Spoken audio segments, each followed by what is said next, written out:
ಸಖತ್ ಖಾರ ಬಣ್ಣ ಮತ್ತು ರುಚಿ ಆಚಿ ಚಿಲ್ಲಿ ಪೌಡರ್. ಟ್ರೇಲರ್ ನೋಡಿದ್ಮೇಲಂತರೂ ಏನು ಮಾತಾಡ್ಬೇಕನ್ನೋದೇ ಗೊತ್ತಾಗ್ತಿಲ್ಲ, ಅಷ್ಟು ಅದ್ಭುತವಾಗಿ ಬಂದಿದೆ. ಅಣ್ಣ, ನೀನು ಡೇಟ್ ಅನೌನ್ಸ್ ಮಾಡಿದಾಗ ಭಾಳಷ್ಟು ಜನ ಕೇಳ್ತಿದ್ರು, ಆ ಡೇಟಿಗೆ ಬರ್ತಾರಾ ಸುದೀಪ್ ಅಣ್ಣ ಅಂತಂದು. ನಾನು ಒಂದು ಮಾತು ಹೇಳಿದೆ ಅವರಿಗೆ, ಒಂಥರ ನಮ್ಮ ಸುದೀಪ್ ಅಣ್ಣ ಅಂದರೆ ಎಲೆಕ್ಷನ್ ಕಮಿಷನರ್ ಇದ್ದಂಗೆ. ಆ ಡೇಟ್ ಅನೌನ್ಸ್ ಮಾಡಿಬಿಟ್ರೆ ಆ ಡೇಟಿಗೆ ಎಲೆಕ್ಷನ್ ಹಾಗೇ ಆಗ್ತದೆ. ಹಂಗೆ ಈ ಡೇಟಿಗೆ ಅಣ್ಣ ಬಂದೇ ಬರ್ತಾನಂತ ಎಲ್ಲರಿಗೂ ಅಡ್ವಾನ್ಸ್ ಹೇಳ್ತಿದೆ.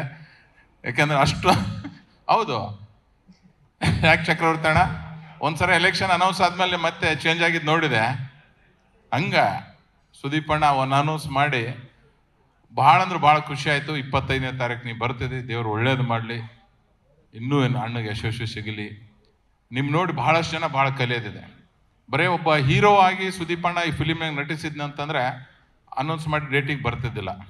ಈ ತಂಡದ ನಾಯಕನಾಗಿ ಎಲ್ಲವನ್ನೂ ನಿನ್ನ ಹೆಗಲ ಮೇಲೆ ಹೊತ್ಕೊಂಡು ಹೋಗಿದ್ದಕ್ಕೆ, ಅಷ್ಟೊಂದು ಕಷ್ಟಪಟ್ಟಕ್ಕೆ ಇವತ್ತು ಪ್ರೊಡ್ಯೂಸರ್ಗೂ ಒಳ್ಳೆಯದಾಗಿದೆ, ಡೈರೆಕ್ಟರ್ ಅವ್ರಿಗೂ ಒಳ್ಳೆಯದಾಗಿದೆ, ಎಲ್ಲ ಆರ್ಟಿಸ್ಟ್ಗಳಿಗೂ ಒಳ್ಳೆಯದಾಗಿದೆ. ಎಲ್ಲರಿಗಿಂತ ಹೆಚ್ಚಾಗಿ ಇಡೀ ಚಿತ್ರರಂಗಕ್ಕೆ, ಆದರೂ ಕನ್ನಡ ಚಿತ್ರರಂಗಕ್ಕೆ ಒಳ್ಳೆಯದಾಗಿದೆ ಅಣ್ಣ. ತುಂಬ ತುಂಬ ಖುಷಿ ಆಗ್ತದೆ. ಕಂಗ್ರಾಟ್ಸ್ ಅಣ್ಣ, ಭಾಳ ಅದ್ಭುತವಾಗಿ ಮಾಡಿದೆ. ಈ ಥರ ಎಲ್ಲರೂ ಹೀರೋಸ್ಗಳು ಸಪೋರ್ಟ್ ಮಾಡಿದ್ರೆ ಪ್ರೊಡ್ಯೂಸರ್ಗಳಿಗೆ ಭಾಳ ಅಂದ್ರೆ ಭಾಳ ಅನುಕೂಲ ಆಗ್ತದೆ. ಒಳ್ಳೆ ರೀತಿಯಿಂದ ಎಲ್ಲರೂ ಫಿಲಿಮ್ ಮಾಡೋಕ್ಕೆ ಅನುಕೂಲ ಆಗ್ತದೆ. ಆ ರೀತಿ ಭಾಳ ಒಳ್ಳೆ ರೀತಿಯಿಂದ ಬರ್ತದೆ. ಈ ಫಿಲಿಮು ಇಂಥ ಹಿಟ್ ಆಗೋದಲ್ಲ.